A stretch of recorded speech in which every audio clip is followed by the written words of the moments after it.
இன்றைக்கி கார்த்திகை தீபம் இல்லையா, நாங்கள் எல்லா இடத்துலையும் விளக்கேற்றிருக்கோம். இது வந்து எங்களுடைய ஏஜென்சி. அதாவது நாங்கள் ஸ்டேஷ்னரி ஐட்டம்ஸ் எல்லாமே வந்து டிஸ்ட்ரிபியூட் பண்ணிகிட்ருக்கோம். கிருஷ்ணகிரி அவுட்டர் டிஸ்ட்ரிபியூஷன் நாங்கள் தான் பண்ணிகிட்ருக்கோங்க.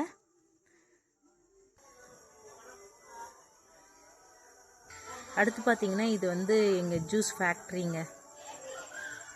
ஹலோ விவர்ஸ், இதுதான் எங்களுடைய ஹவுஸுங்க. இங்கே பார்த்தீங்களா,